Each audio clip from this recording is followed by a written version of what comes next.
If you heard that a tornado was approaching, what would you do? Tornadoes can be very dangerous. Tornado winds can be over 400 kilometers an hour and can destroy a building in seconds. One thing that most people wouldn't do is get in their car and drive towards the tornado. But Enrique Gomez would. He's a storm chaser. Tornadoes usually happen together with thunderstorms.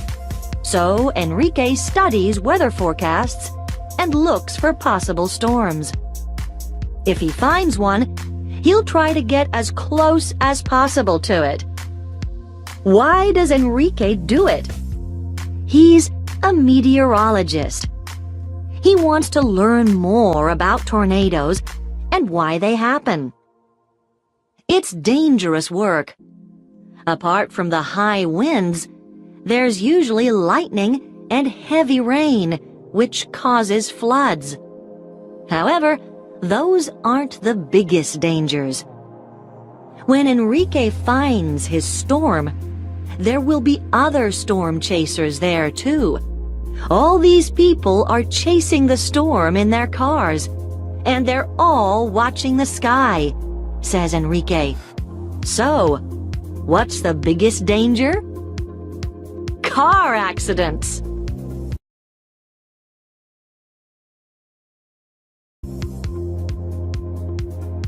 I've got a reservation in the name of Davis. I'd like a non-smoking room, please. Could you fill in your details on the form, please? Could you sign it at the bottom? Could I take a credit card, please? Would you like a newspaper? Breakfast is served from 7 to 10:30. Do you need any help with your luggage? Enjoy your stay.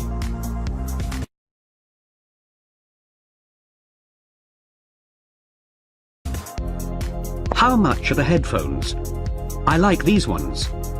We haven't got any homework today. I've got some good news. Do we need all this equipment? Are there any scales in the bathroom? That's our luggage on the trolley.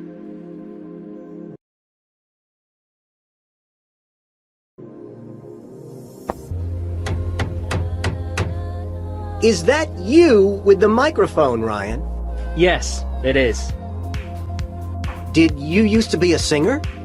No, I didn't. That's at one of our karaoke nights. We used to have them every Friday. What? Here at the coffee shop? When was that? Oh, about 10 years ago, I suppose. Oh, I didn't used to come here in those days. Why don't you have them now? When Cindy started singing, everybody used to leave.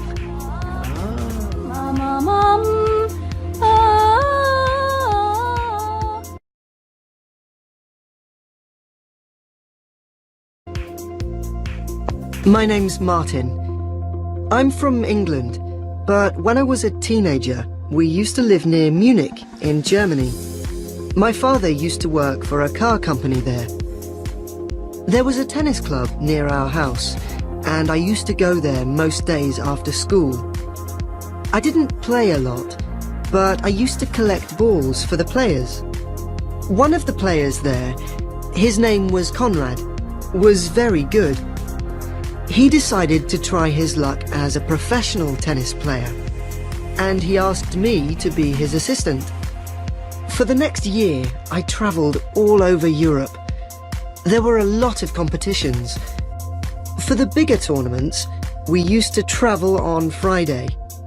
Saturday and Sunday were usually practice days, and the competition itself normally used to start on Monday. I used to come home between competitions.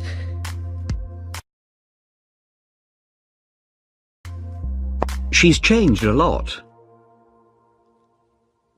I can remember when she was still at school. Doesn't time fly? Did you used to come here in those days? That seems a long time ago now. What's happened to that Australian guy? What's he up to these days?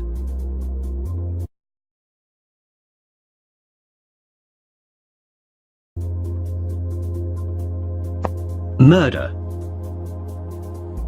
A murderer. To murder somebody. Burglary. A burglar. To burgle a house. Vandalism. A vandal. To vandalize something. Assault. An attacker. To assault somebody. Blackmail. A blackmailer. To blackmail somebody. Car theft. A car thief. To steal a car.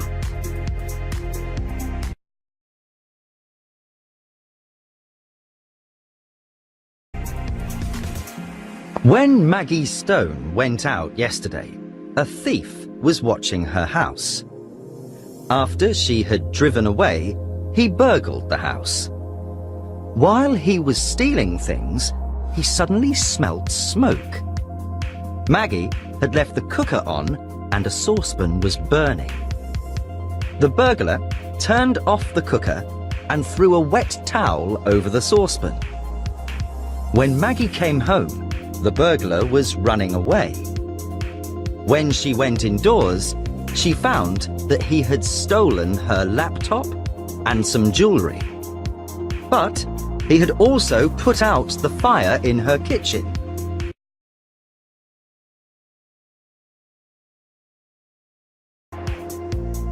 Magnus Randolph was a rich man.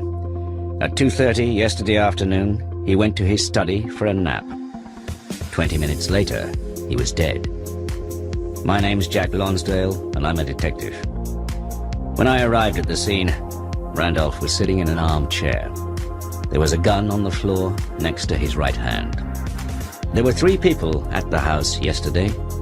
Randolph's assistant, Belinda Wells, his niece, Caroline Turner, and her husband, Aston.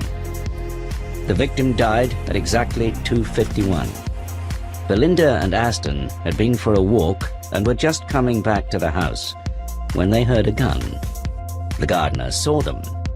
When they heard the shot, they ran into the house. They went to the study. Caroline was already there. She hadn't gone for a walk. She had gone to her room to write some emails. Her laptop was still in her room. It showed that she had sent an email at 2:51.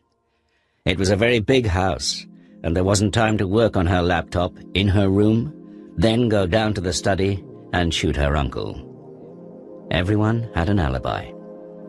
However, everyone also had a motive to murder Magnus Randolph. Nobody liked him. So, was one of them a murderer?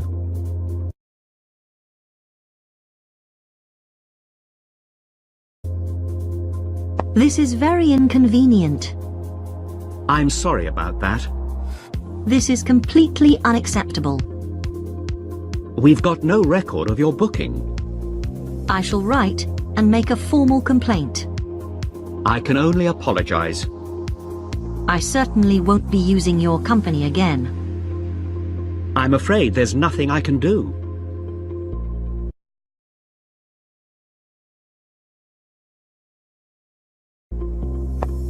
Put on.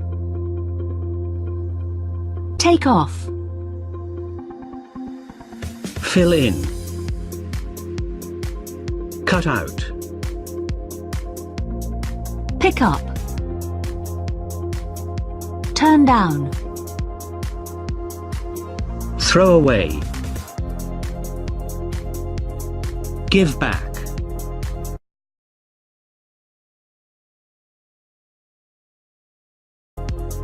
In 1992, a cargo ship was hit by a storm in the Pacific Ocean. 12 of its containers were thrown into the sea by the waves. Inside one of the containers, there were 29,000 plastic bath toys, yellow ducks, green frogs, and blue turtles. Since then, the toys have been carried around the world by ocean currents. They have been found in Australia, South America, and even in Europe. The toys have been studied by scientists, and we've learnt a lot about ocean currents. However, it is not all good news. Eventually, the toys will break up and the plastic will be eaten by fish and birds. Many of these animals will die as a result. Every year, 2,000 to 10,000 containers are lost at sea. Consequently, the sea is polluted by chemicals. If we are not careful, life in the sea will be destroyed. Then, plastic ducks, frogs, and turtles will be the only animals left in the water.